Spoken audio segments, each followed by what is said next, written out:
Assalamualaikum warahmatullahi wabarakatuh. Alhamdulillah nahmaduhu wa nasta'inuhu wa nastahdihi wa nastaghfiruhu wa natubu ilayh wa na'udzu billahi min shururi anfusina wa sayyiati a'malina may yahdihillahu fala mudilla lahu wa may yudlil fala hadiya lahu.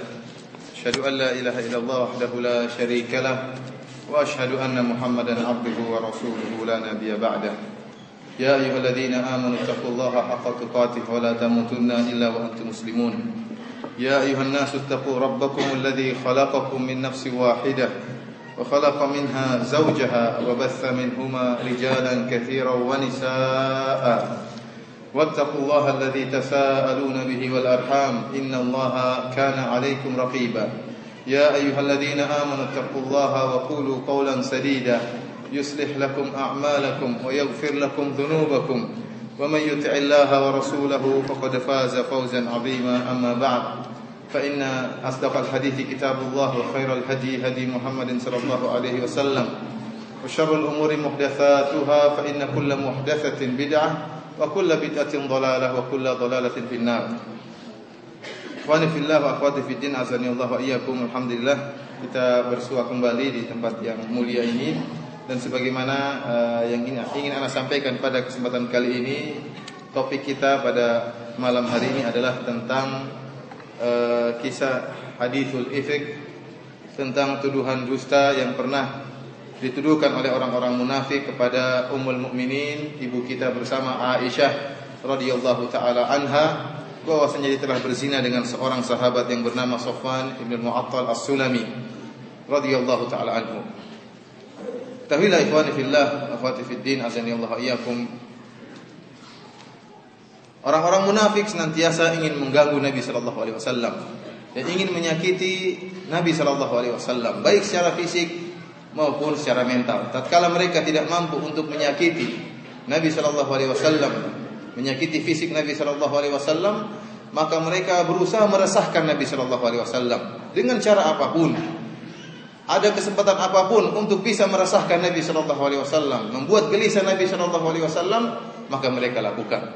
Dan itulah kebiasaan orang-orang munafik ya, yang ada di zaman Nabi sallallahu alaihi wasallam dan diikuti oleh orang-orang munafik zaman sekarang ini.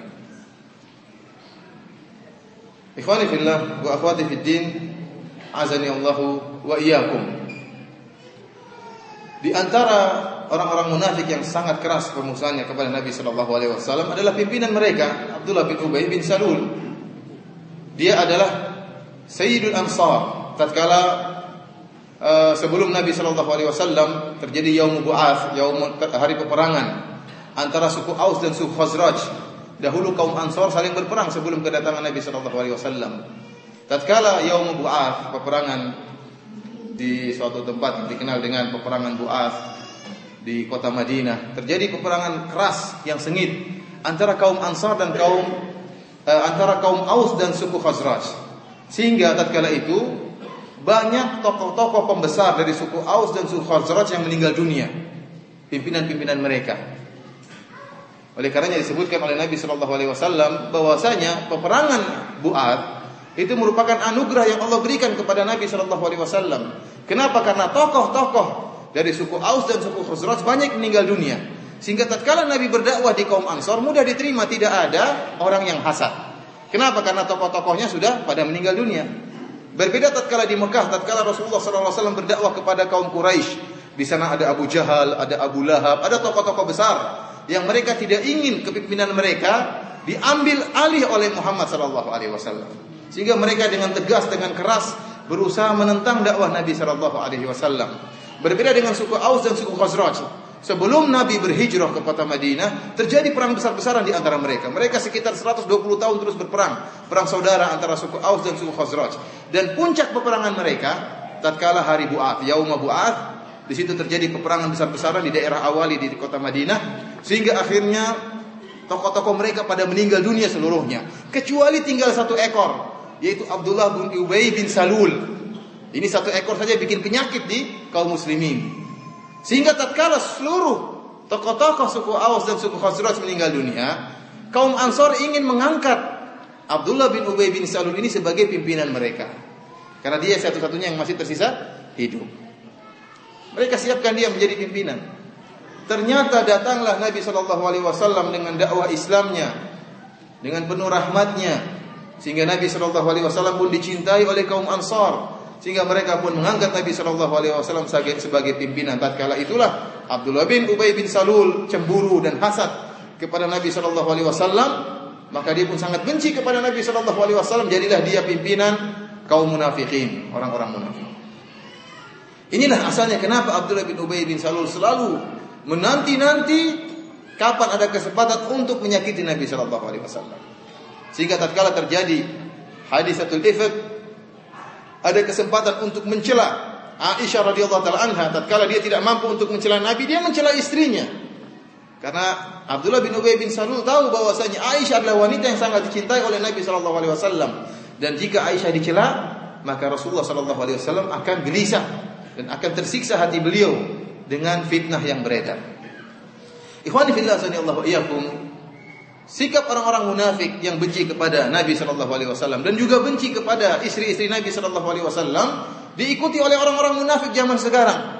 Orang-orang Syiah Rafidhah yang mereka sangat benci kepada istri-istri Nabi SAW, sehingga kalau kita lihat di buku-buku mereka, mereka tidak mengatakan istri-istri Nabi, mereka tidak mengatakan zaujatun Nabi, tapi mereka mengatakan sarari, bahwasanya istri-istri Nabi adalah budak-budak, gundik-gundik Nabi SAW. Itu istilah mereka. Mereka benci kepada istri-istri Nabi SAW secara keseluruhan. Terlebih-lebih lagi Aisyah radhiyallahu taala anha, yang sangat mereka benci luar biasa. Terlebih-lebih lagi Aisyah radhiyallahu taala anha banyak meriwayatkan hadis-hadis Nabi SAW yang bertentangan dengan akidah busuk mereka. Sehingga mereka bagaimana bisa menjatuhkan Aisyah, bahkan mereka mengkafirkan Aisyah radhiyallahu taala anha. Dan terakhir yang mereka lakukan yang bikin gempar dunia Islam, yang dilakukan oleh seorang tokoh Syiah yang bernama Yasir Al-Habib, yang berasal dari Kuwait, yang dia lari ke London karena tidak diterima di Kuwait. Kemudian dia bikin muhadharah, bikin pengajian tatkala kalau tidak salah tanggal 17 Ramadan tahun yang lalu. Ramadan yang lalu.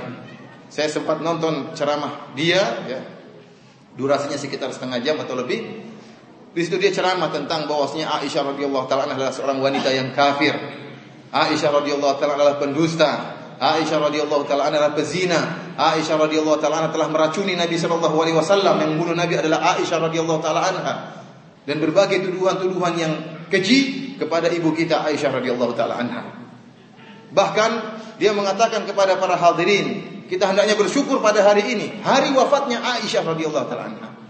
Kenapa? Karena pada hari ini Allah Subhanahu wa taala memindahkan Aisyah dari dunia kepada azab yang abadi di neraka. Dia mengatakan, wallahi demi Allah, pada tanggal 17 Ramadan ini, hari wafatnya Aisyah, Aisyah sekarang di neraka jahanam, kakinya digantung oleh Allah Subhanahu wa taala. Yasir Al-Habib adalah salah seorang tokoh Syiah yang tidak menggunakan akidah taqiyah. Dia mengingkari orang-orang Syiah yang melakukan taqiyah. Akidah mereka semua sama. Sama-sama mengkafirkan Aisyah, sama-sama melaknat Aisyah. Karena hasad mereka kepada ayah Aisyah Abu Bakar, mereka memindahkan hasad mereka kepada putrinya Aisyah radhiyallahu taala anha, wanita yang sangat dicintai oleh Nabi sallallahu alaihi wasallam. Mereka mengkafirkan Aisyah, melaknat Aisyah. Akan tapi kebanyakan mereka bersikap taqiyah, menyembunyikan akidah mereka. Adapun Yasir Al-Habib, dia tidak setuju dengan akidah ini.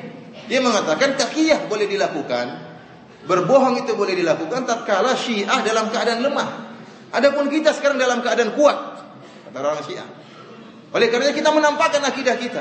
Dan dia terang-terangan mengatakan bahwasanya si Habib ini yang aku sebagai Habib, bahwasanya Aisyah, ya, kafir dan masuk dalam neraka jahanam. Bahkan di akhir muhadharah yang dia sampaikan, dia mengatakan, saya anjurkan kepada para hadirin sekalian, setelah pulang dari pengajian ini untuk salat 2 rakaat bersyukur kepada Allah Subhanahu wa taala dengan matinya Aisyah, dan bertawasul dengan amalan ini, kesyukuran ini, agar Allah mengabulkan doa kalian. Subhanallah. Menjadikan rasa senang dengan matinya Aisyah sebagai amalan soleh, yang kita bertawasul dengan amalan tersebut agar bisa dikabulkan doanya oleh Allah Subhanahu wa taala. Ini orang-orang Syiah seperti itu. Oleh karenanya ikhwani fillah Allah wa iyyakum, bagaimana kita bisa bersatu dengan model kelompok manusia yang seperti ini, yang berbahagia dengan wafatnya Aisyah radhiyallahu taala anha, yang menjadikan orang yang paling dicintai oleh Nabi sallallahu alaihi wasallam sebagai penghuni neraka. Dituduh sebagai pezina, dituduh sebagai pendusta, dituduh telah meracuni Nabi sallallahu alaihi wasallam. Bagaimana kita bisa bersatu dengan orang-orang seperti ini? Dan bagaimana kita bisa bersatu dengan orang-orang Syiah yang mereka bergembira dengan matinya Umar bin Khattab radhiyallahu taala anhu? Sebagaimana mereka rayakan hari kematian Umar bin Khattab tiap tahun di kota Kashan di Iran. Kemudian mereka mendatangi menziarahi kuburan pembunuh Umar yang bernama Abu Lu'lu' al-Majusi. Dan saya baca dari website mereka langsung, mereka mengatakan Abu Lu'lu' bukanlah orang Majusi. Abu Lu'lu' seorang muslim pemberani yang telah berhasil membunuh Umar bin Khattab radhiyallahu taala anhu. Makanya di depan pintu gerbang masuk kuburan dia ditulis Baba Syuja, inilah sang pahlawan pemberani yang telah membunuh Umar bin Khattab radhiyallahu taala. Bagaimana pemberani pengecut membunuh Umar bin Khattab tatkala Umar sedang sholat? Dan dia orang Majusi, bukan orang Islam, tapi dibela oleh orang Syiah, ya. Dan diangkat oleh orang Syiah, bahkan diagungkan oleh orang Syiah karena telah berhasil membunuh tagut, salah seorang tagut. Siapa? Umar bin Khattab radhiyallahu taala. Bagaimana kita bisa bersatu dengan orang seperti ini? Bagaimana kita bisa bersatu dengan orang-orang yang akidahnya rusak seperti ini? Bagaimana kita bisa bersatu dengan kaum yang mereka memiliki Ka'bah sendiri? Punya Ka'bah sendiri. Kita punya Ka'bah, mereka juga punya Ka'bah. Bedanya apa? Ka'bah mereka sepi. Kalau Ka'bah kita ramai, Ka'bah mereka sepi karena yang kunjung orang-orang Iran dan saja. Di Karbala yang terlalu banyak akidah-akidah yang mungkin merusak tentang Al-Quran, tentang yang lainnya. Bagi yang ingin melihat, tinggal masuk ditanya kepada Syekh Google. Tulis di situ Al-Allamah Google, tulis itu Umar Abu Lu'lu' al-Majusi, akan keluar nanti gambarnya kuburannya Abu Lu'lu' al-Majusi. Tulis Ka'batus Syiah, akan keluar Ka'bahnya Syiah. Tanya saja saya Google yang kalau ingin ngecek langsung. Ikhwani fillah wa akhwati fiddin, azanillahu wa iyyakum. Kita tahu bagaimana kehidupan para ummahatul mukminin yang mereka bersabar dengan kehidupan Nabi sallallahu alaihi wasallam. Kehidupan yang sangat sederhana, kehidupan yang penuh dengan kesulitan. Nabi kita Nabi Muhammad SAW bukanlah orang yang diberi kekayaan oleh Allah Subhanahu Wa Taala, akan tapi kehidupan beliau pas-pasan. Bagaimana perkataan Aisyah radhiyallahu taala anha, "Ra'ainal hilal, thumma ra'ainal hilal, thumma ra'ainal hilal, thalatha ahilla fi syahrain." Kami lihat hilal, muncul hilal, berarti timbul bulan baru, muncul hilal lagi, muncul sampai 3 hilal dalam 2 bulan. Lam yuqad fi baiti Nabi sallallahu alaihi wasallam. Tidak ada api yang dinyalakan di rumah Nabi sallallahu alaihi wasallam. Tidak ada yang dimasak. Selama berapa bulan? 2 bulan. Kalau kita seperti itu, kira-kira istri kita sabar enggak?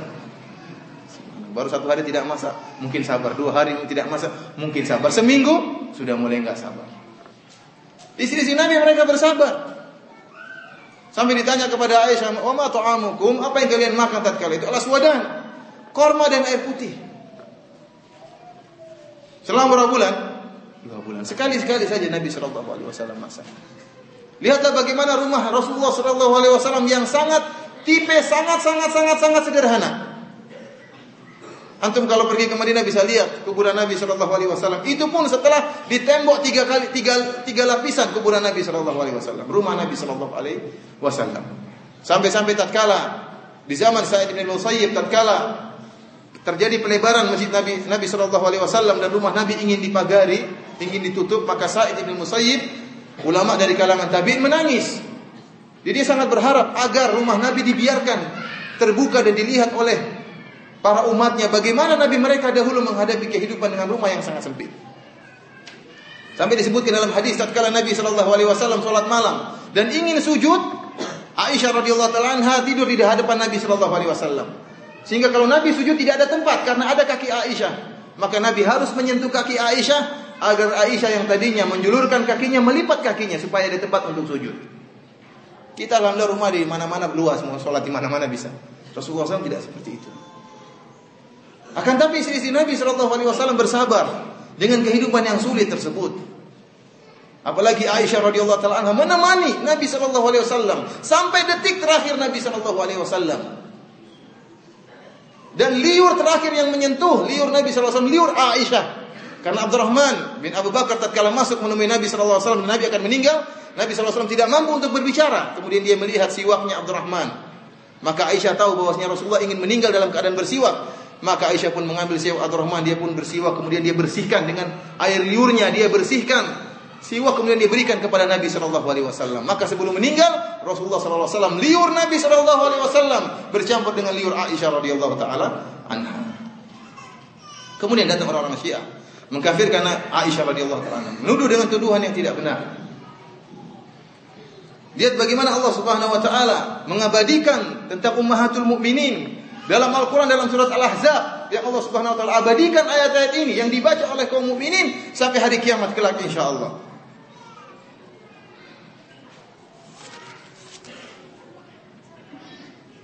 Allah Subhanahu wa taala banyak memuji ummahatul mukminin. Di antaranya Allah Subhanahu wa taala berfirman, "Wa may yaqnut minkunna lillahi wa rasulihi wa ta'mal salihan nu'tiha ajraha marratain wa a'tadna laha rizqan karima." Dan barang siapa di antara kalian wahai ummahatul mukminin, istri-istri Nabi, yang taat kepada Allah dan Rasulnya dan melakukan amalan yang saleh, maka kami akan berikan ganjarannya 2 kali lipat dan kami akan siapkan baginya rezeki yang sangat mulia. Allah juga berfirman, ya nisa'an nabi lastunna ka ahadin minan nisa in ittaqaitun. Kata Allah Subhanahu wa taala, wahai istri-istri Nabi, kalian bukan seperti wanita biasa jika kalian bertakwa kepada Allah Subhanahu wa taala. Kemudian kata Allah Subhanahu wa taala, wa qarna fi buyutikunna wa la tabarrajna tabarrujal jahiliyatil ula wa aqimna sholata wa atina zakata wa ati'na Allah wa rasulah. Dan hendaknya kalian istri-istri Nabi tetaplah di rumah-rumah kalian dan janganlah kalian bertabarruj, berhias sebagaimana orang-orang jahiliyah, dan tegakkanlah salat dan tunaikanlah zakat dan taatlah kepada Allah dan Rasulnya. Kemudian kata Allah Subhanahu wa taala, innama yuridullahu liyudhiba ankumur rijsa ahlal bait wa yutahhirakum tathhira. Sungguhnya Allah Subhanahu wa taala ingin mensucikan kalian wahai keluarga Nabi, dan yang paling pertama masuk adalah istri-istri Nabi sallallahu alaihi wasallam. Karena ayat ini berkaitan dengan istri-istri Nabi sallallahu alaihi wasallam. Allah ingin mensucikan istri-istri Nabi dari ar-rijs, dari kotoran, dari kenajisan. Wa yutahhirakum tathhira, dan Allah ingin mensucikan kalian dengan sesuci-sucinya. Ayat yang memuji istri-istri Nabi sallallahu alaihi wasallam yang dibaca oleh kaum muslimin hingga hari kiamat kelak. Bahkan tatkala Rasulullah sallallahu alaihi wasallam, tatkala istri-istri beliau, ya, sebagaimana kita jelaskan kemarin, banyak nuntut kepada Nabi sallallahu alaihi wasallam, ingin ini, ingin itu, maka Nabi sallallahu alaihi wasallam beri pilihan. Nabi sallallahu alaihi wasallam memberi pilihan. Kata Allah Subhanahu wa taala, ya ayuhan nabi, kulli azwajika in kuntunna turidinal hayatad dunya wa zinataha fata'alaina umatti'kunna wa usarrihkunna sarahan jamila. Kata Nabi kepada istri-istrinya, wahai istri-istriku, jika kalian memang ingin kehidupan dunia dan ingin perhiasan kehidupan dunia, maka kemarilah. Aku akan berikan, ya, kesenangan bagi kalian, dan aku akan menceraikan kalian dengan perceraian yang baik. Wa in kuntunna turidinallaha wa rasulahu wad daral akhirah fa innallaha 'adda lil muhsinati minkunna ajran 'azima. Akan tapi wahai istri-istriku, jika kalian memang ingin Allah Subhanahu wa taala dan ingin Rasulnya dan ingin hari akhirat, maka Allah akan menyiapkan bagi kalian ganjaran yang besar. Maka tatkala turun ayat ini, Rasulullah SAW menawarkan kepada Aisyah, kalau kau ingin cerai, kembali ke orang tuamu, silakan. Maka Aisyah pun mengatakan, saya pilih Allah dan Rasulnya. Maka Nabi SAW pun senang. Istri-istri Nabi memilih kehidupan yang sulit, meninggalkan kenikmatan dunia, perhiasan dunia, memilih untuk tinggal bersama Nabi SAW dengan kehidupan yang penuh kesulitan dan kesempitan. Inilah istri-istri Nabi SAW. Sampai-sampai Allah Subhanahu wa taala mengharamkan kepada Nabi sallallahu alaihi wasallam untuk menikah wanita yang lain setelah Rasulullah memberi pilihan, mau hidup enak atau hidup sengsara sama saya, dapat hari akhirat. Maka istri-istri Nabi sallallahu alaihi wasallam memilih kehidupan bersama Nabi, bersabar menghadapi kesulitan hidup bersama Nabi sallallahu alaihi wasallam. Maka Allah turunkan firman-Nya, la yahillu lakan nisa'u min ba'du wala an tabaddala bihinna min azwajin walau a'jabaka husnuhun. Kata Allah Subhanahu wa taala, tidak halal bagi engkau wahai Nabi, wanita-wanita, setelah engkau membuat pilihan antara kehidupan dunia atau kehidupan akhirat terhadap istri-istrimu. Dan tidak boleh kau mengganti mereka. Walau a'jabaka husnuhun, meskipun ada wanita-wanita yang cantik yang buat menakjubkan engkau. Ya. Ayat ini dijelaskan oleh sebagian ulama bahwasanya ayat ini turun setelah Nabi sallallahu alaihi wasallam memberi pilihan kepada istri-istrinya, mau hidup senang atau hidup susah bersama saya. Akhirnya istri-istri Nabi memilih kehidupan yang sulit dan pas-pasan bersama Nabi sallallahu alaihi wasallam. Meskipun ayat ini kemudian dikatakan oleh sebagian ahli tafsir ayat ini mansukh, akan tapi kenyataannya Nabi setelah itu tidak menikah lagi selain 9 istri-istri Nabi sallallahu alaihi wasallam. Intinya ikhwani fillah sanallahu ayyakum, istri-istri Nabi mereka adalah istri-istri Nabi di dunia dan juga istri-istri Nabi di akhirat, terutama Aisyah radhiyallahu taala anha yang memiliki banyak kemuliaan. Bagaimana tidak, Nabi sallallahu alaihi wasallam menikah dengan Aisyah karena wahyu dari Allah Subhanahu wa taala. Wahyu dari Allah Subhanahu wa taala. Sampai Nabi sallallahu alaihi wasallam melihat dalam mimpinya Jibril alaihissalam mendatangkan gambar Aisyah kepada Nabi sallallahu alaihi wasallam dan mengatakan, "Hadhihi zaujatuka fid dunya wal akhirah." Wahai Muhammad, inilah Aisyah istrimu dunia dan akhirat. Kata Nabi sallallahu alaihi wasallam, "Urituki fil manami marratain aw thalatha." Nabi mengatakan, "Wahai Aisyah, saya lihat engkau dalam mimpi 2 kali atau 3 kali." Dan kita tahu bahwasanya mimpi Nabi adalah wahyu. Oleh karenanya pernikahan Nabi sallallahu alaihi wasallam dengan Aisyah dengan umur yang sangat muda belia tersebut adalah wahyu dari Allah Subhanahu wa taala, karena di balik itu ada hikmah yang sangat besar. Di antaranya Aisyah adalah wanita yang sangat cerdas. Aisyah banyak menghafal hadis-hadis Nabi sallallahu alaihi wasallam, sehingga para sahabat tatkala mereka khilaf, mereka datang bertemu kepada Aisyah mencari pemecahan khilaf. Bahkan mereka bersafar dari tempat yang jauh untuk bertemu dengan Aisyah tatkala terjadi perselisihan di antara mereka, karena mereka tahu Aisyah adalah wanita yang paling faqih. Pantas saja tatkala Nabi sallallahu alaihi wasallam ditanya di hadapan para sahabatnya, "Man ahabun nas ilaika ya Rasulullah?" Siapa yang paling kau cintai ya Rasulullah? Kata Rasulullah sallallahu alaihi wasallam, "Aisyah." Siapa? Aisyah. Yang paling saya cintai adalah Aisyah. Ini dalil bahwasanya boleh seorang suami menyebut nama istrinya di hadapan teman-temannya. Nabi sallallahu alaihi wasallam menyebut nama istrinya, Aisyah, saya paling cinta Aisyah. Wa minar rijal, dan laki-laki yang paling kau cintai abuha, bapaknya Abu Bakar As-Siddiq radhiyallahu taala anhu. Namun ikhwani fillah sanallahu alaikum, sebagaimana yang Anda sampaikan, telah terjadi tuduhan propaganda yang disebarkan oleh orang-orang munafik kepada Aisyah. Aisyah dituduh sebagai pezina, dan ini merupakan cobaan yang dihadapi oleh Aisyah.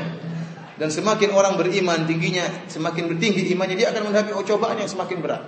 Aisyah diuji dengan cobaan yang akhirnya mengangkat derajat Aisyah radhiyallahu taala anha. Bahkan diabadikan kisahnya dalam Al-Qur'an yang dibaca oleh kaum mukminin hingga hari kiamat kelak. Maka pada kesempatan kali ini saya akan menyebutkan kisah yang dialami oleh Aisyah dalam satu hadis yang sangat panjang sekali. Sebelumnya saya ingin tahu adzan Isya jam berapa? 7:30 ya. Saya harap ikhwah dan akhwat sekalian bersabar untuk mendengarkan hadis yang saya akan baca ini, yang bercerita tentang tuduhan yang pernah dilontarkan kepada ibu kita yang sangat kita cintai, Aisyah radhiyallahu taala anha. Aisyah radhiyallahu taala anha menuturkan kisah yang pernah dialaminya. Kata beliau radhiyallahu taala anha, "Kana Rasulullah sallallahu alaihi wasallam idza arada safaran aqra'a baina azwajihi. Fa'ayyatuhunna kharaja sahmuha kharaja biha Rasulullah sallallahu alaihi wasallam ma'ahu." Ini hadis yang diriwayatkan oleh Imam Al-Bukhari ya. Sampai Imam Bukhari membuat sebuah bab hadisul ifk, bab tentang tuduhan dusta yang pernah dituduhkan kepada Aisyah radhiyallahu taala anha. Kata Aisyah, Nabi sallallahu alaihi wasallam kalau ingin bersafar, maka beliau bikin undian ya. Diundi, nama-nama istrinya dikumpulkan diundi. Maka siapa yang keluar bagiannya, maka itulah yang keluar namanya atau undiannya, maka dia yang dibawa oleh Nabi sallallahu alaihi wasallam untuk bersafar. Padahal tatkala ini Nabi sallallahu alaihi wasallam, kata Aisyah, fa aqra'a bainana fi ghazwatin ghazaha fa kharaja fiha sahmi. Rasulullah SAW ingin berjihad. Disebut adalah jihad Al-Muraisi atau Bani Al-Mustaliq. Rasulullah ingin melawan Bani Al-Mustaliq tatkala itu, ingin berjihad. Maka Nabi sallallahu alaihi wasallam mengundi istri-istri Nabi, yang keluar ternyata namanya Aisyah radhiyallahu taala. Lihat Nabi sallallahu alaihi wasallam mau perang saja bawa istri ya. Jangankan berdakwah, perang saja bawa istri. Apalagi kita berdakwah kemudian tidak memperhatikan istri, ini merupakan kesalahan. Nabi sallallahu alaihi wasallam aja berperang, istrinya dibawa. Fa kharajtu ma'a Rasulillah sallallahu alaihi wasallam ba'da ma unzila al-hijab. Kata Aisyah radhiyallahu taala anha, maka saya pun bersafar bersama Nabi sallallahu alaihi wasallam setelah turun ayat wajibnya hijab. Wajibnya apa? Hijab. Fa kuntu uhmalu fi haudaji wa unzila fihi. Fasirna hatta idza faraga Rasulullah sallallahu alaihi wasallam min ghazwatihi tilka wa qafala wa danawna min al-Madinah qafilin adina lailatan birrahil. Akhirnya setelah Rasulullah SAW perang, kami pun pulang kembali ke kota Madinah setelah sudah selesai perang. Kata Aisyah, fakuntu uhmalu fi haudaj. Saya dulu diangkat di sebuah haudaj. Haudaj itu seperti keranda atau tenda-tenda kecilan yang diletakkan di atas onta. Ya. Seperti keranda jadi onta, ada rumah-rumah kecilan di atas onta yang ditutupi dengan sitar. Ya, karena sudah turun ayat hijab, sehingga Aisyah harus apa? Bersitar. Ya, dalam sitar tersebut. Jadi tidak kelihatan orang dalam sitar tersebut. Diangkat, jadi kalau Aisyah mau naik di atas onta maka diturunkan kerandanya. Kemudian Aisyah naik, kemudian diangkat oleh para sahabat untuk diletakkan di atas onta. Ini dalil bahwasanya seorang wanita boleh bawa motor, boleh enggak? Boleh enggak bawa motor? Boleh tidak? Insya Allah. Kalau nyetir mobil boleh enggak? Hah? Nyetir mobil perempuan boleh nyetir mobil enggak? Hah? Boleh ya?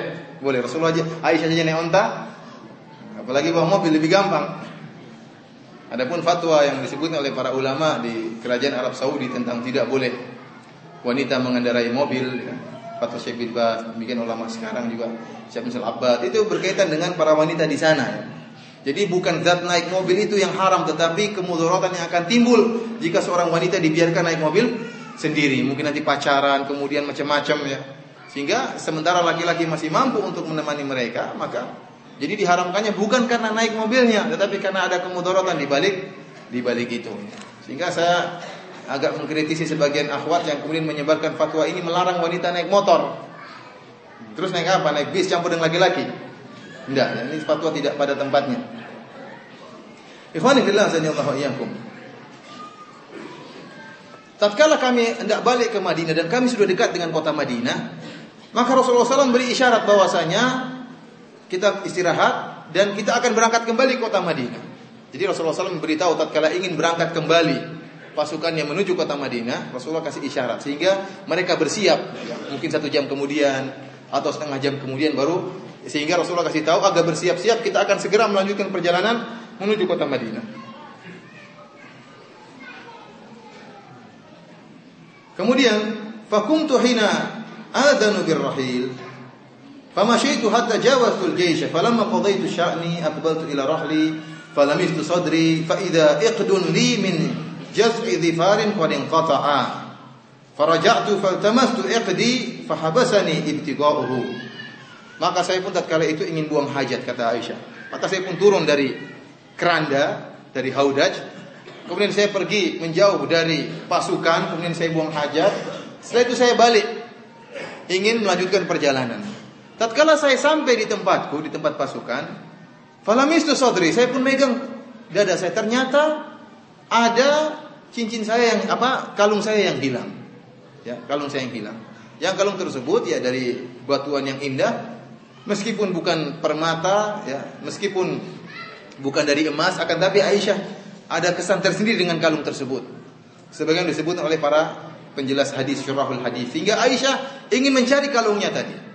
Maka dia pun kembali pergi meninggalkan pasukan untuk mencari kalung. Maka akhirnya saya tertahan di situ gara-gara mencari kalung saya yang hilang.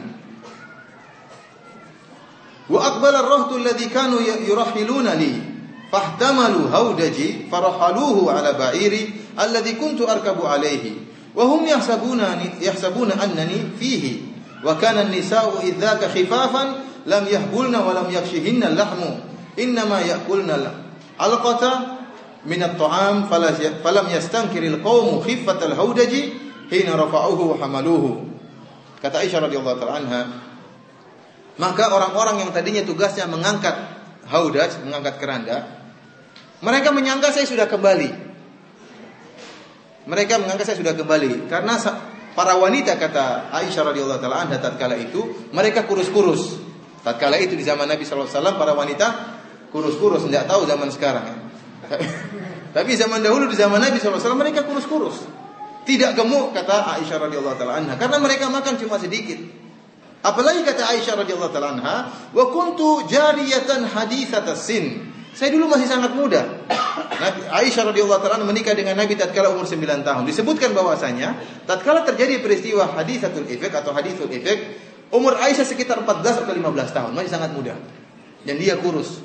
Sehingga para sahabat yang mengangkat Aisyah ada atau tidak ada sama saja beratnya. Karena para sahabat kuat-kuat ya. Tidak seperti kita, mangkat sudah berat miring-miring. Para sahabat kuat-kuat dahulu. Bayangkan antum mereka berjihad, berjalan dari kota Madinah menuju kota Tabuk. Tatkala musim panas, mungkin derajatnya 50 atau 60 derajat Celcius. Mereka berjalan, itu perjalanan berat enggak? Bahkan mereka berpuasa tatkala berjihad, itu para sahabat. Apalagi mengangkat Aisyah yang ringan begitu, ringan saja, mereka tidak rasa. Ada atau tidak sama saja beratnya. Sehingga mereka menyangka Aisyah tatkala itu masih sudah ada di keranda tersebut, sehingga mereka mengatakan, Aisyah kami dahulu wanita kurus-kurus. Kalau dahulu para sahabat mereka kelaparan, mereka ngikat perut mereka ya dengan batu karena kelaparan. Antum bisa baca dalam kisah perang Khandaq, Ghazwatul Ahzab, tatkala Nabi SAW bangun gali parit dengan para sahabat. Dan mereka makanan mereka sangat sedikit sehingga mereka kelaparan, mereka harus gali parit. Tatkala perang ini gali parit dalam keadaan lapar, kemudian siang-siang bolong gali parit, ini berat. Sampai para sahabat sampai kerasa capek sekali. Sehingga mereka memperlihatkan kepada Nabi mereka kelaparan. Mereka mengikat perut mereka dengan batu. Nabi SAW kasih lihat, Nabi juga ikat batunya 2 malah. Nabi ikat batu berapa? 2, lebih lapar dari mereka, lebih setengah mati dari mereka. Namun ikut bekerja. Kalau zaman dahulu orang-orang kelaparan perutnya diikat, kalau zaman sekarang tidak, kekenyangan perutnya diikat supaya tidak gemuk. Jadi mereka kurus-kurus saat kala itu. Sehingga mereka menyangka bahwasanya Aisyah radhiyallahu taala anha berada di atas keranda tersebut.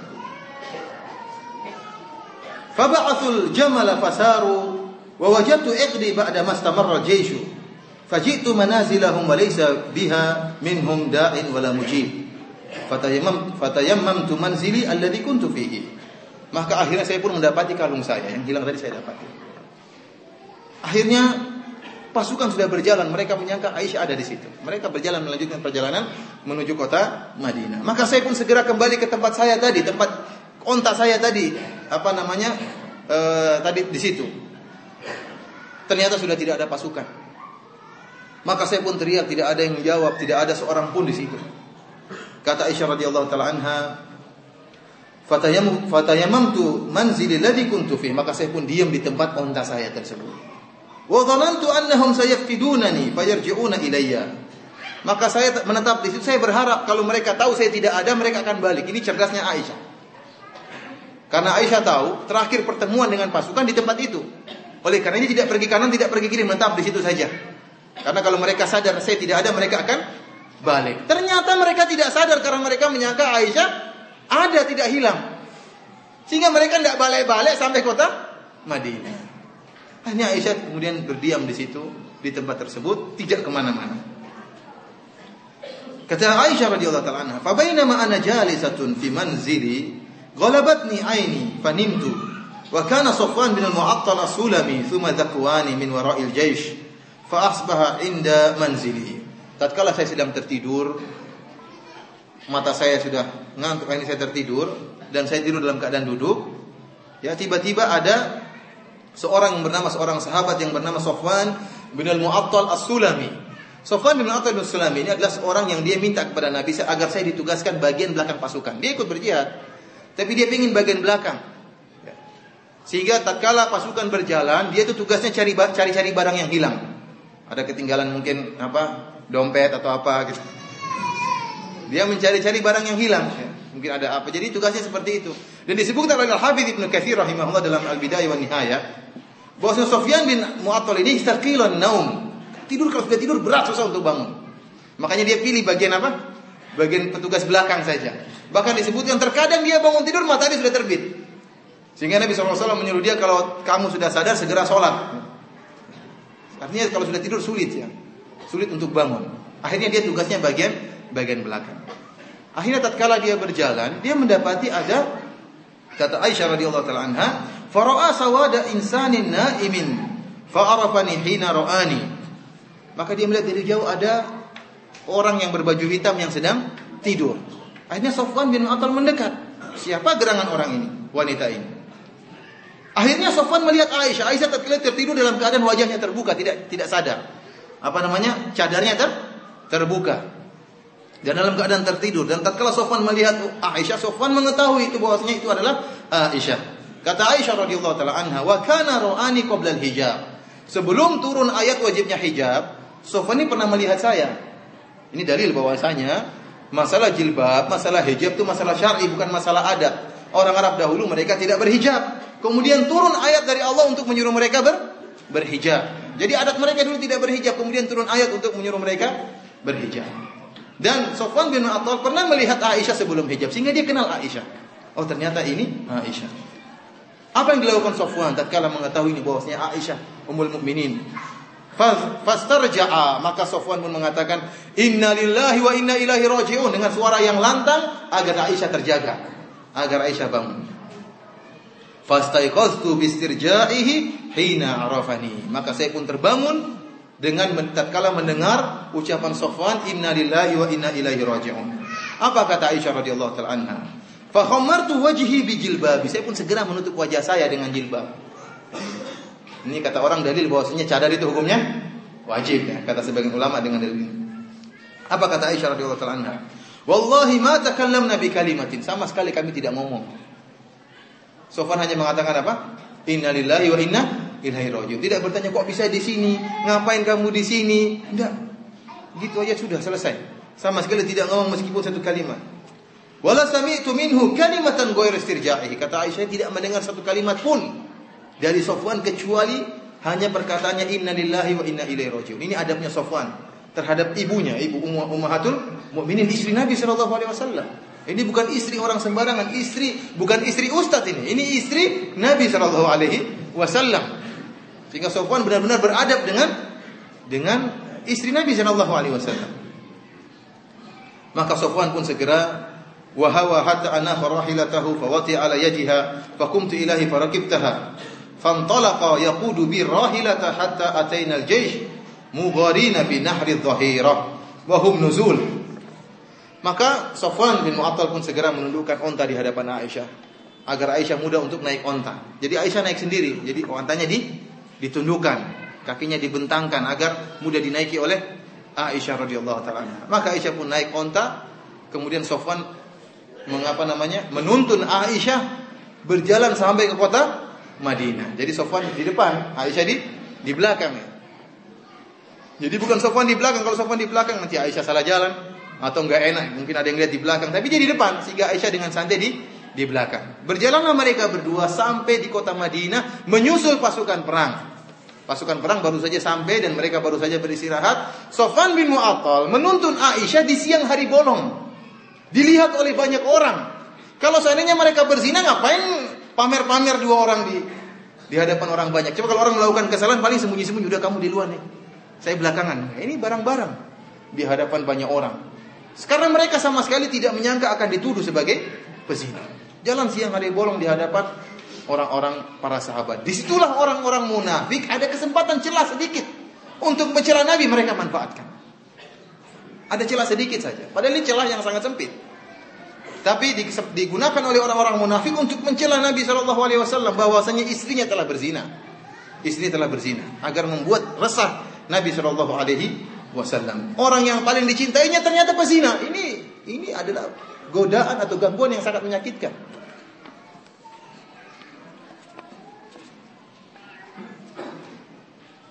Kemudian kata Aisyah radhiyallahu taala anha, "Fahalaka man halaka wa kana alladhi tawalla kibra al-ifk Abdullah bin Ubay bin Salul."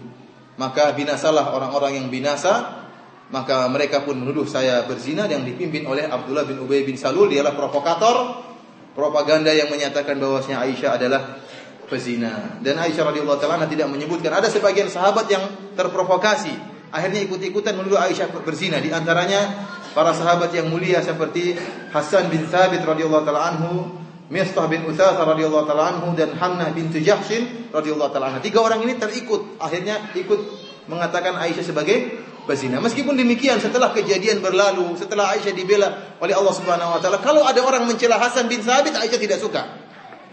Mencela Hasan bin Thabit dalam rangka untuk menyenangkan hati Aisyah, Aisyah tidak suka. Tidak mau Hasan bin Thabit dicela depan dia. Ini lembutnya siapa? Hati Aisyah, tidak dendam dengan apa yang pernah terjadi. Kemudian kata Aisyah radhiyallahu taala anha, Faqadimna al-Madinata fastakaitu hina qadimtu syahran wan nasu yufiduna fi qawli ashabil ifk la ash'ur bi syai'in min dhalik. Maka saya pun tiba di kota Madinah. Setelah saya sampai di Madinah, saya pun sakit selama sebulan.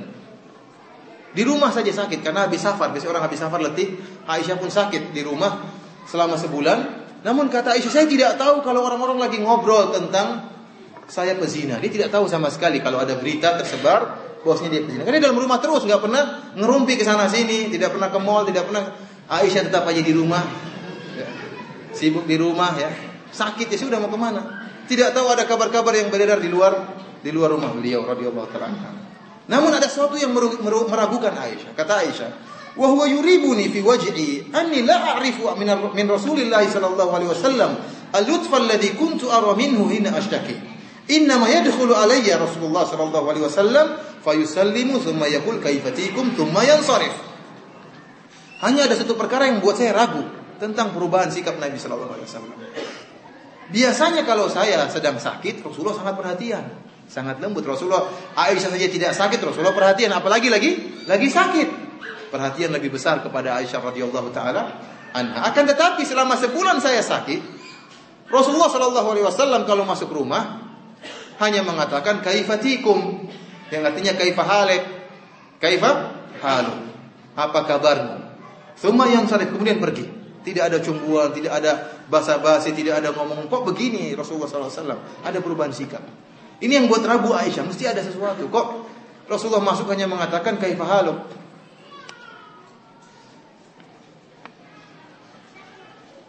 Fadzalika yuribuni wala ashur bi syai'. Akan tapi itu yang meragukan saya, namun saya tidak mengetahui apa, saya tidak merasakan adanya sesuatu. Hatta kharajtu hina naqahtu fa kharajtu ma ummi Mistah qibala al-manasih. Sampai satu saat saya sudah mulai sehat, suatu saat saya ingin buang air. Maka saya pun segera keluar bersama seorang wanita yang bernama Ummu Mistah. Mistah ini kan kita sebutkan ada 3 orang sahabat yang ikut-ikut mencela Aisyah, Hasan bin Thabit, Mistah, dan yang ketiga adalah Hamnah binti Jahsy radhiyallahu taala anha. Mistah termasuk orang yang mencela Aisyah. Padahal ibunya, Ummu Mistah ini teman dekatnya Aisyah. Ibunya teman dekatnya Aisyah. Aisyah ingin buang air, maka ditemani oleh Ummu Mistah. Wa kana mutabarrazana wa kunna la nakhruj illa laylan ila laylin wa dhalika qabla an natakhidha al-kanafa qariban min buyutina. Fa amruna amrul arab al-awwal wa kunna nata'adha bil kanafi an nattakhidha 'inda buyutina. Kata Aisyah radhiyallahu ta'ala, demikianlah kami dahulu orang-orang Arab kalau ingin buang air, kami dulu tidak bikin WC dekat rumah karena menurut kami itu mengganggu. Akhirnya kami kalau ingin buang air pergi jauh ke arah tanah yang landai, kami buang air di sana. Itu kebiasaan orang Arab dahulu. Di akhir-akhir zaman Nabi sallallahu alaihi wasallam baru kemudian dibuat apa? Dibuat WC di dekat rumah. Kata Aisyah, kami dahulu seperti itu keluar. Maka keluarlah saya bersama ditemani oleh Ummu Mistah untuk buang hajat, ya. Maka berjalanlah kami. Tiba-tiba Ummu Mistah ini jatuh, ya, tersandung dengan kainnya, kejatuhan. Tersandung. Tatkala Ummu Mistah tersandung dan jatuh, dia berkata, "Ta'isa Mistah, celaka si Mistah." Aisyah kaget, loh. Ini kok tersandung mencela anaknya sendiri, dia mengatakan, "Celaka si Mistah." Disebut dalam riwayat bahkan 3 kali dia jatuh, setiap jatuh dia mengatakan Ta'isa Mistah, Ta'isa Mistah, celaka si Mistah, celaka si Mistah. Maka kata Aisyah radhiyallahu taala anha, "Bi'sa ma qulti, atasubbina rajulan syahida badran." Jelek sekali perkataan wahai Ummu Mistah. Apakah kau mencela putramu yang telah ikut perang Badar? Mistah ini pernah ikut perang Badar, ya? Orang mulia. Kenapa kau mencela Mistah? Maka berkata Ummu Mistah, "Hanata, awalam tasma'i ma qala?" Wahai Aisyah, apa kau tidak dengar apa yang telah dikatakan Mistah? Qalat, "Wa ma qala?" Apa yang telah dikatakan si Mistah? Maka Ummu Mistah pun mengabarkan apa yang telah disebarkan, kabar dusta bahwasanya telah berzina dengan Safwan ibnu Mu'attal radhiyallahu taala anhu. Maka kata Aisyah, "Fasdattu maradan ala maradi." Maka saya pun semakin parah sakitku. Tatkala saya pulang ke rumah, di rumah saya tiba-tiba Rasulullah SAW datang menemuiku. Seperti biasa Rasulullah SAW mengatakan, "Assalamualaikum, kaifa halu, kaifatikum." Maka Aisyah pun sadar ternyata selama ini Rasulullah SAW berubah sikap karena ada kabar dusta yang beredar. Maka kata Aisyah radhiyallahu taala anha, "Ata'dzan li an atiya abawai?" Wahai suamiku, apakah kau izinkan saya untuk pulang ke rumah kedua orang tuaku? Kata Aisyah, "Uridu an astaiqinal khabar min qibalihima." Ya, akhirnya diizinkan oleh Nabi sallallahu alaihi wasallam. Maka Aisyah radhiyallahu taala pergi menuju kedua orang tuanya dalam rangka untuk mengecek kebenaran kabar ini. Tatkala Aisyah radhiyallahu taala anha sampai ke rumah kedua orang tuanya, siapa kedua orang tua Aisyah? Siapa yang tahu? Siapa? Abu Bakar. Dan ibunya siapa namanya? Hah? Siapa ibunya? Ummu siapa? Ummu Aisyah. Ummu Ruman ya, namanya Ummu Ruman. Maka Aisyah pun berkata kepada ibunya, "Ya ummata, madza yatahaddatsun nas?" Wahai ibuku, apa yang telah dibicarakan oleh orang-orang? Kata ibunya, "Ya bunayya, hawwini alayki, fa wallahi laqallama kanat imra'atun qat wadhi'atan 'inda rajulin yuhibbuha laha dhara'ir illa aktsarna 'alayha." Sabarlah wahai putriku, ringankanlah perkaramu. Karena memang jarang kalau ada seorang wanita yang cantik yang disukai oleh suaminya dan dia punya madu-madu, kecuali madu-madunya akan mengganggu atau akan menyakiti, cemburu dengan wanita cantik. Kata Aisyah radhiyallahu taala anha, "Subhanallah, awalaqad tahaddatsa an-nasu bihadza." Subhanallah, apa benar memang terjadi demikian? Orang-orang sudah bicara bahwasanya saya berzina dengan Sufyan bin Attal. Kata Aisyah, "Fabakaitu tilka al-lailata hatta asbahtu la yarqa'u li dam'un wa la aqtahil binaum." Maka hari itu pun saya menangis. Dan air mata saya tidak pernah berhenti, menangis terus sehari penuh. Dan aku tidak bisa tidur. Terus menangis. Tsumma asbahtu abki, sampai keesokan harinya. Dari satu hari, pagi hari menangis, besoknya juga sampai besok pagi masih terus menangis. Mulailah semakin parah ya, karena Aisyah mulai tahu kondisi yang ada. Aisyah pun menangis tatkala itu. Kata Aisyah, "Wada'a Rasulullah sallallahu alaihi wasallam Ali bin Abi Thalib wa Usamah bin Zaid hina istalbatha al-wahyu." Rasulullah SAW tidak tahu keadaan yang sebenarnya, apa yang telah terjadi. Dan Rasulullah SAW gelisah selama sebulan dia dituduh bahwasanya istrinya berzina. Antum bayangkan bagaimana jika antum sebagai seorang ustaz, kemudian dituduh, beredar, tersebar berita istri antum telah berzina dan antum tidak cerai-cerai. Ini ustaz gimana? Istrinya berzina kok enggak diceraikan? Ustaz macam apa ini? Berzina gitulah. Gambaran kesakitan yang dialami oleh Nabi sallallahu alaihi wasallam. Dan tidak turun wahyu sampai saat itu. Ini dalil bahwasanya Rasulullah SAW tidak tahu ilmu gaib. Kalau Rasulullah SAW ilmu gaib, Rasulullah, itu enggak benar. Saya tahu istri saya gini karena kemarin gini-gini. Rasulullah tidak tahu. Tidak seperti sebagian orang pintar atau kiai sekarang ya, sok tahu. Subhanallah. Nabi SAW saja, jangankan masa lalu, masa sekarang saja tidak tahu. Oleh karena itu, kalau ada seorang tamu yang datang menemui Nabi, ingin dijamu di rumah Nabi, Nabi bilang tunggu dulu. Nabi suruh para sahabat untuk ngecek ke rumah istrinya, istri-istrinya. Dari istri pertama sampai istri 9. Ada makanan kan enggak ada. Sampai istri 9 tidak ada makanannya. Rasulullah tidak bilang tunggu sebentar ya. Oh enggak ada. Maaf. Rasulullah suruh cek. Rasulullah tidak tahu. Tidak tunggu 1 menit saya mikir. Itu enggak ada. Rasulullah suruh cek enggak ada. Sampai Rasulullah mengatakan, "Man yudhaifu dhaifa Rasulillah." Siapa yang mau menjamu tamu Rasulullah sallallahu alaihi wasallam. Makanya tatkala ada gerhana bulan, Rasulullah SAW ketakutan karena Rasulullah kira hari kiamat, Rasulullah tidak tahu. Sampai Rasulullah keluar dalam keadaan isbal ya, karena ketakutan. Karena ketakutan tidak sadar sampai sarung beliau atau izar beliau kemudian menyentuh tanah. Demikian juga seperti saya sampaikan, tatkala Aisyah radhiyallahu taala anha, Aisyah itu 2 kali kehilangan kalung. Ini yang pertama. Ini pertama Rasulullah Aisyah kehilangan kalung. Kali kedua, ini tatkala kehilangan kalung, Aisyah tidak ngomong kepada Nabi cari kalung sendiri, ya enggak? Turun cari kalung sendiri, ternyata ketinggalan pasukan. Kali kedua Aisyah kehilangan kalung, Aisyah tidak salah lagi, maka lapor sama suaminya. Suamiku kalung saya hilang. Jadi yang nyari sahabat. Yang nyari siapa? Para sahabat. Dipimpin oleh Usaid bin Khudair, Rasulullah SAW suruh mereka untuk mencari kalung Aisyah. Dari malam sampai subuh tidak ketemu kalungnya. Bayangkan ada berapa kiai tatkala itu. Ada kiai Abu Bakar, ada kiai Umar, ada kiai, banyak kiai tatkala itu. Tidak ketemu kalungnya. Bahkan ada kiai Rasulullah juga tidak ketemu kalungnya. Ontanya pun tidak lapor-lapor. Ternyata kalung Aisyah di bawah onta. Bagaimana mau ketemu? Kalungnya di bawah onta. Muter, kalungnya di bawah onta. Ontanya pun tidak lapor, Rasulullah ada di bawah. Enggak. Diam-diam aja. Kapan ketemu tatkala untanya berdiri, baru ketemu kalung Aisyah radhiyallahu taala anha. Apalagi masa depan. Kalau tidak diberitahu oleh Allah, Rasulullah tidak tahu. Tapi dukun-dukun sekarang pintarnya seperti itu. Bilang saya tahu. Insya Allah. Kerennya ditambah dengan apa? Insya Allah. Saya tidak ingin mendahului Allah. Ini bukan adab. Kita harus. Tapi insya Allah. Siapa yang meninggal pokoknya inisialnya seperti ini dan ini. Insya Allah. Ini dukun-dukun sekarang yang masya Allah ya menipu antara talbis antara hak dan bil batil. Oleh karenanya disebutkan tatkala ada seorang bertemu dengan Harun ar-Rasyid atau khalifah yang lain, seorang dukun dipanggil oleh khalifah. Bagaimana nasib saya, masa depan saya? Kata dukunnya, oh anda insya Allah panjang umur, banyak harta, gini-gini. Pokoknya dipuji. Terus kalau kamu bagaimana nasibmu? Kalau saya juga insya Allah panjang umur.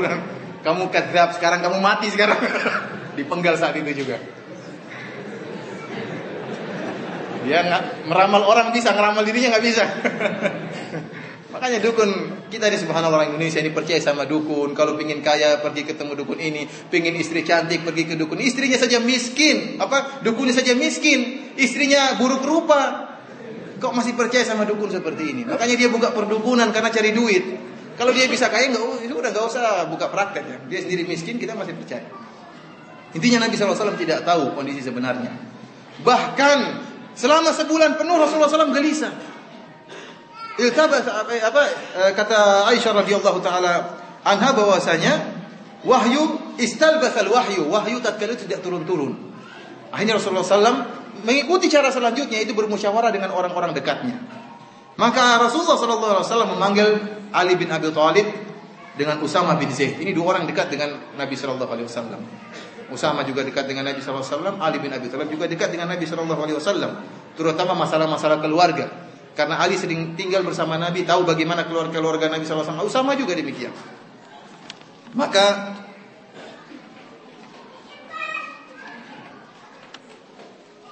kata Aisyah radhiyallahu taala anha, fa amma Usama. Rasulullah bertanya, wahai Usama, bagaimana dengan istriku Aisyah? Kata Aisyah, fa amma Usama.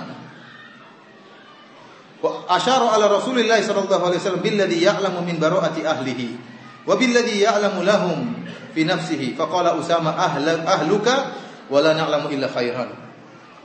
Kata Aisyah, adapun Usama maka dia membela Aisyah radhiyallahu taala anha. Membela bahwasanya istri Nabi sallallahu alaihi wasallam tidak akan berbuat demikian.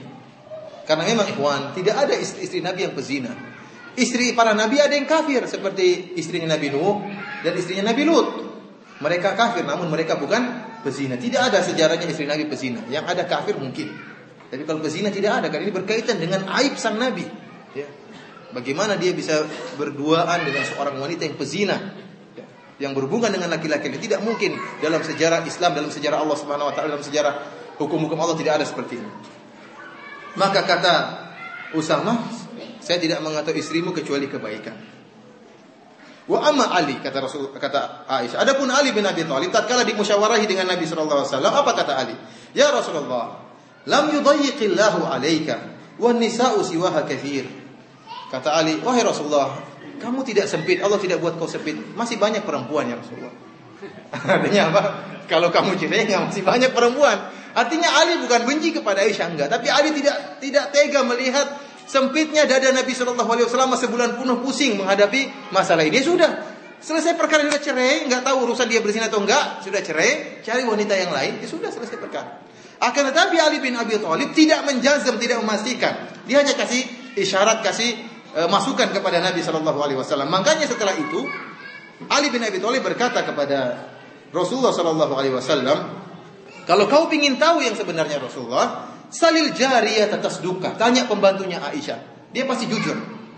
Dia lebih tahu tentang Aisyah daripada saya karena selalu bersama Aisyah. Siapa budaknya Aisyah yang dibebaskan Aisyah? Kemarin siapa? Siapa namanya? Yang suaminya nangis minta. Siapa namanya kemarin? Ayo, apa yang tahu? Bukan Jamilah. Jamilah itu istrinya Thabit bin Qais bin Syamah, satunya sebelumnya siapa? Barira. Anak enggak ada hadiah ya, Mas. Kalau Syekh Abdul Razak kasih anak enggak punya hadiah. Kemudian Akhirnya Nabi sallallahu alaihi wasallam memanggil Barirah. Maka Nabi sallallahu alaihi wasallam berkata, "Ya Barirah, hal ra'aiti syai'an yuribuka?" Apakah kau melihat sesuatu dari Aisyah yang buat kau ragu, ada yang mencurigakan? Kata Barirah, "Walladzi ba'atsaka bil haqq, ma ra'aitu 'alaiha amran qat atmisuhu aktsara min annaha jariyatun hadithatus sin tanamu an ajini ahliha fa'atat dajin fata'kulahu." Fata'ti dajin fata'kulahu. Kata Barirah, saya tidak pernah melihat keburukan dari Aisyah radhiyallahu ta'ala anha. Demi zat yang mengutus engkau dengan kebenaran wahai Rasulullah, tidak ada satu aib pun dari Aisyah kecuali satu. Aisyah masih kecil. Masih apa?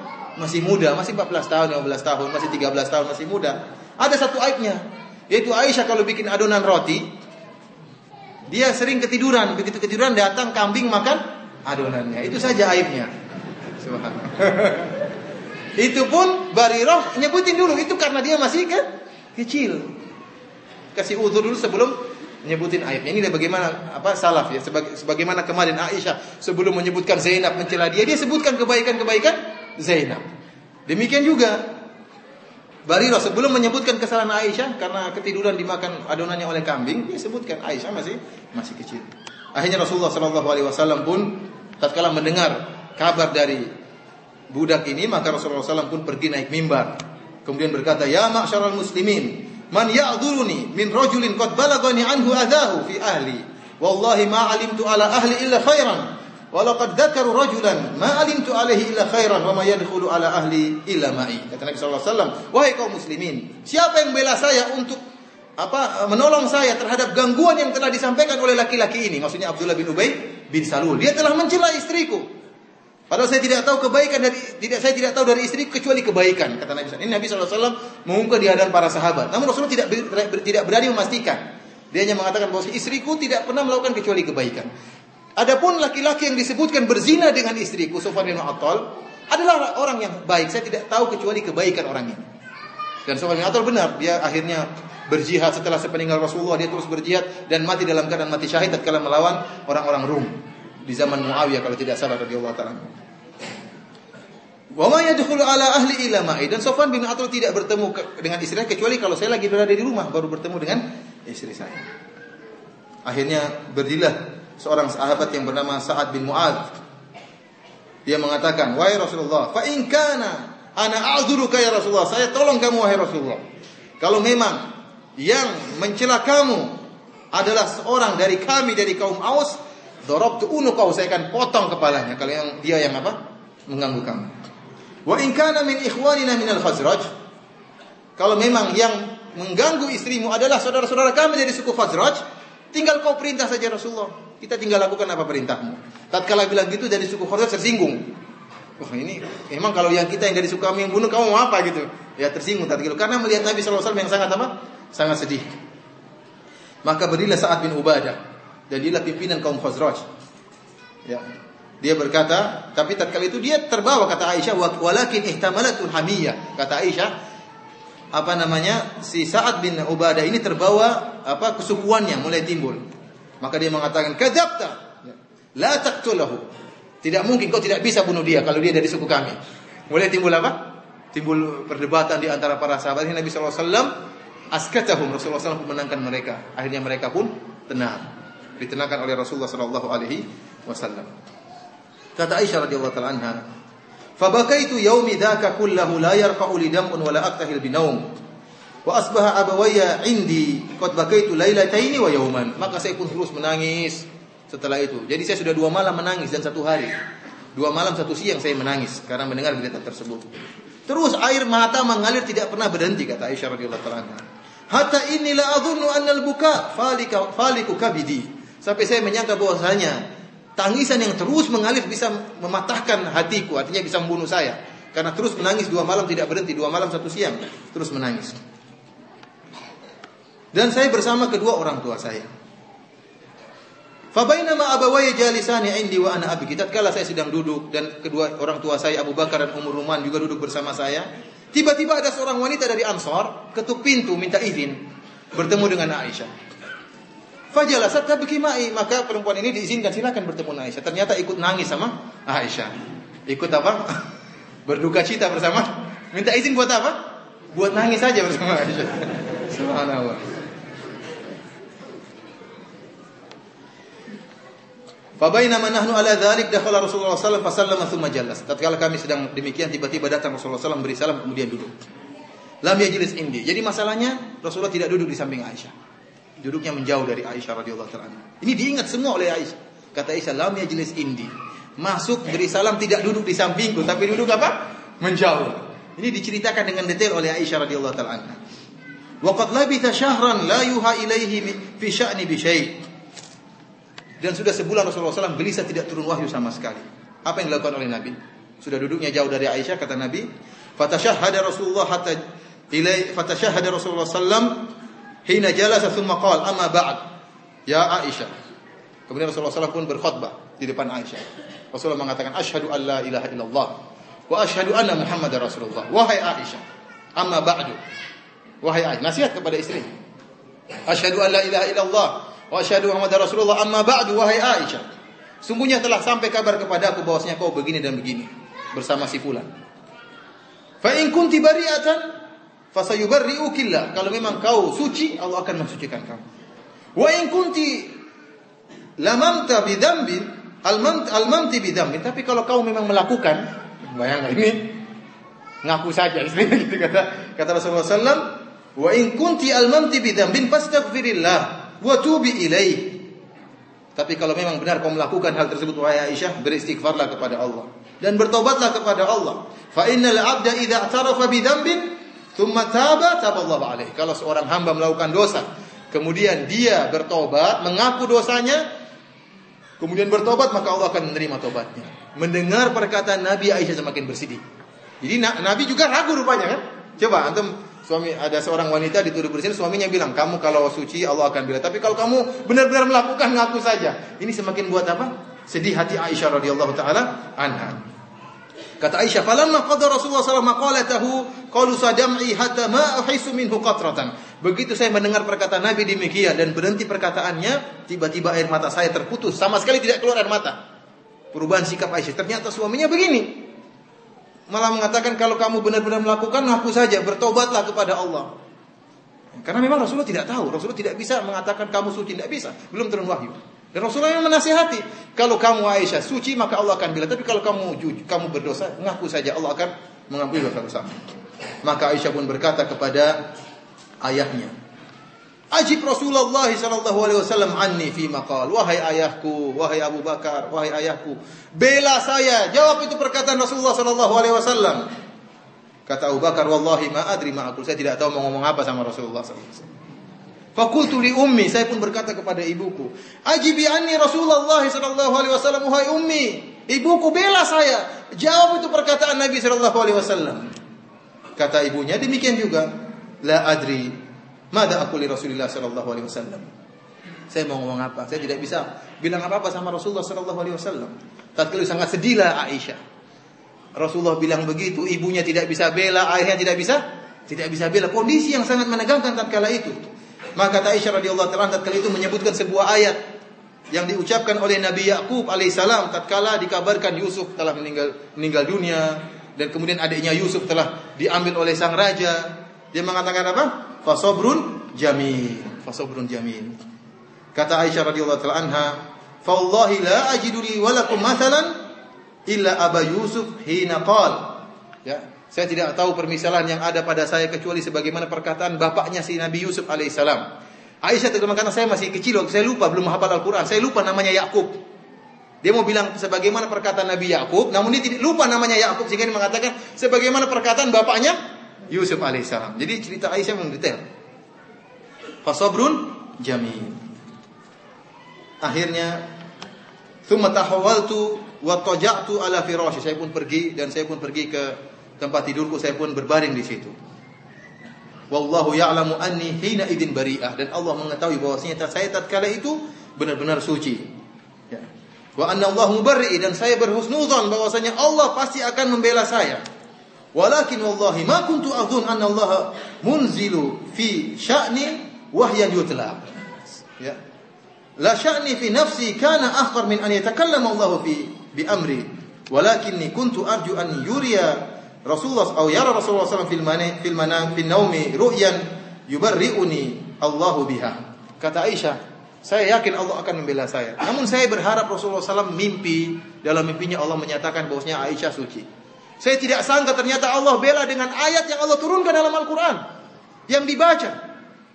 Saya ini hina, kata Aisyah. Wala sya'ni ahqar. Saya ini hina.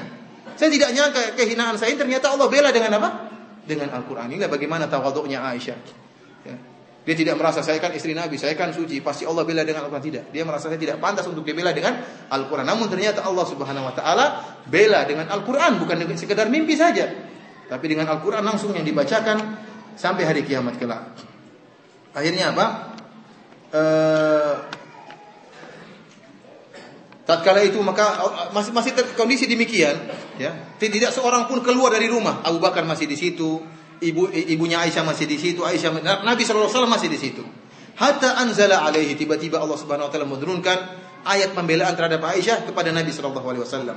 Fa akhadhahu ma kana ya'khudhuhu min al-buraha hatta innahu la yatahajjaru minhu al-araqu mithlu juman wa huwa fi yaumin syad atau yaum syita.